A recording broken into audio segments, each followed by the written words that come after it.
हाम्रो simple harmonic मोसनको अर्को topic रहेको छ जो चाहिँ छ energy in simple harmonic motion है। सिम्पल हार्मोनिक मोसनमा जति बेला कुनै पनि बडी हुन्छ पार्टिकल हुन्छ त्यति बेला त्यो बडीको पार्टिकलको टोटल इनर्जी चाहिँ कति प्रोसेस हुन्छ त्यही इनर्जी हामीले के गर्नुपर्ने छ डेरिभेसन मार्फत फाइन्ड आउट गर्नुपर्ने छ है।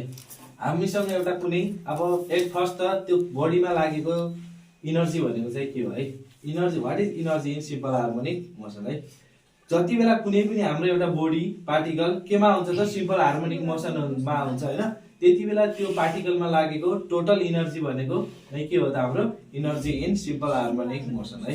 अब एट फर्स्ट त त्यो कुनै पनि पार्टिकल सिम्पल हार्मोनिक मोसनमा हुँदाखेरि हामीले इनर्जी फाइन्ड आउट गर्दाखेरि टोटल इनर्जी कसरी फाइन्ड आउट गर्नुपर्ने हो त।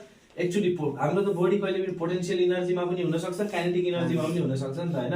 हामीले दुईटै फाइन्ड आउट गर्नु पर्यो, पोटेन्शियल इनर्जी पत्ता लगाउनु पर्यो, काइनेटिक इनर्जी पत्ता लगाउनु पर्यो। यदि दुईटैको सम जोडेपछि पो टोटल इनर्जी आउने हो त हैन।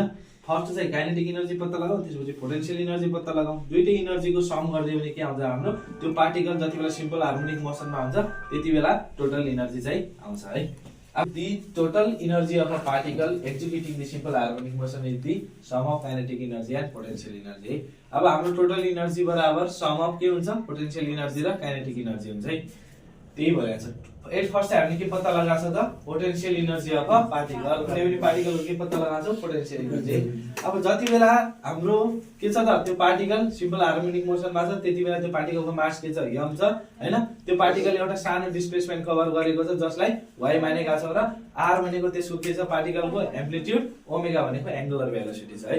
अब जति बेला त्यो पार्टिकलमा लागेको रिस्टोरिङ फोर्स है, त्यो पार्टिकलमा लागेको रिस्टोरिङ फोर्स भनेको के हो त F = -k * y। के भनेको चाहिँ के हो हाम्रो फोर्स कन्स्ट्यान्ट हो है, फोर्स कन्स्ट्यान्ट। जति बेला त्यो पार्टिकलले ठीक छ अहिले मानौ टोटल डिस्टेन्स कभर चाहिँ के गरेको छ त्यो पार्टिकलले y डिस्टेन्स कभर गरेको छ है।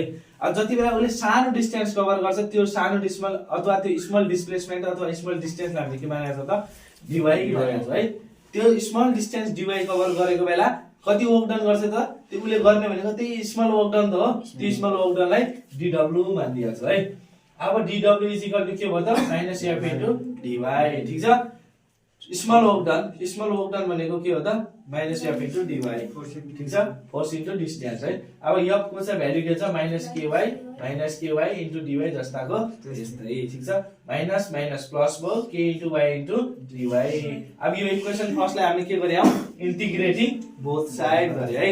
इन्टिग्रेटिङ बोथ साइड गर्दाखेरि इन्टिग्रेसन अफ अब लिमिट 0 to y कसरी भयो त हाम्रो 0 डिस्टेन्सबाट फर इनिशियली त डिस्टेन्स त 0 छ नि त त्यहाँबाट कहाँसम्म गइराछ त y डिस्टेन्ससम्म गइराछ भने है। त्यसैले लिमिट के भयो 0 देखि y dw सेम यहाँ पनि के भयो इन्टिग्रेटिङ भयो है। यहाँनिर पनि त्यही भयो। अब हामीले वर्क डन चाहिँ इन्टिग्रेसन अफ dw को इन्टिग्रेटिङ के आयो त ओमेगा अथवा w टोटल वर्क डन आयो = integration of k * y dy। k भनेको कन्स्ट्यान्ट हो मलाई लेख्दिए इन्टिग्रेसन अफ y * dy को के आयो y² / limit value 0 to y जस्ताको त्यस्तै ठीक छ। अब k एक्चुअली चाहिँ के गर्दिए y लिमिट मा पुट गर्दिए ठीक छ y मा अर्को चोटी माइनस अनि त्यसपछि 0 लिमिट पुट गर्दिए 0 लिमिट पुट गर्दाखेरि 0 नै आउँछ है। अनि ओमेगा = k * y² * 1 ठीक छ। अब यो 1/2 कन्स्ट्यान्ट अगाडि लिदिए k भनेको चाहिँ हाम्रो के छ त m omega square. Force constant भनेको के हो त मास इन्टु एंगुलर भेलोसिटी का स्क्वायर है m ओमेगा स्क्वायर y²। अब यही वर्क डन निकालेको वर्क डन भनेको के हो त हाम्रो potential energy acting on particle अथवा potential energy acting on body हो है।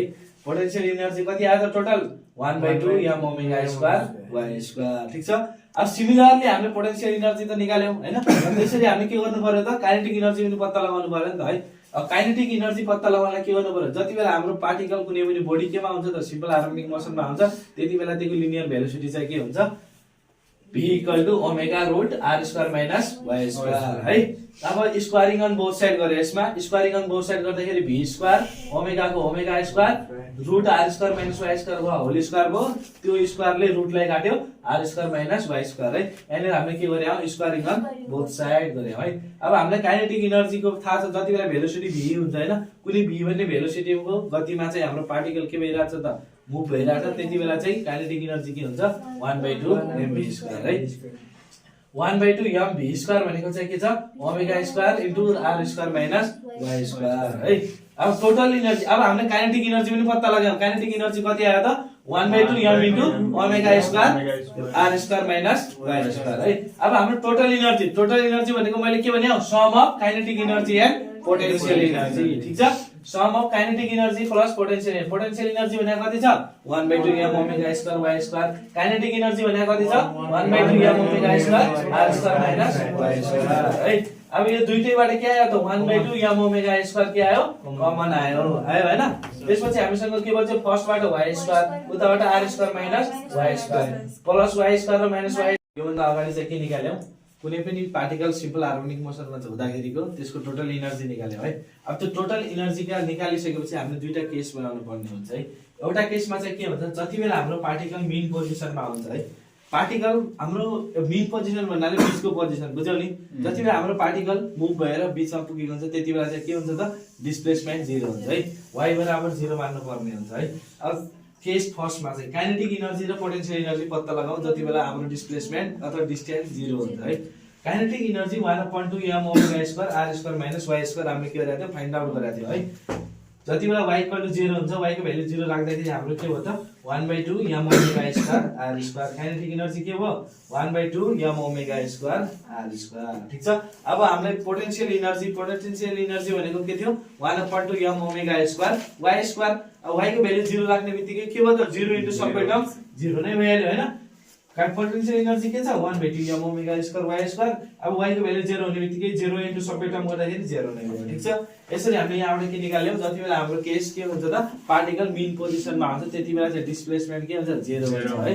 0 हुँदाखेरि y को भ्यालु 0 हुन्छ, त्यसबाट y को भ्यालु 0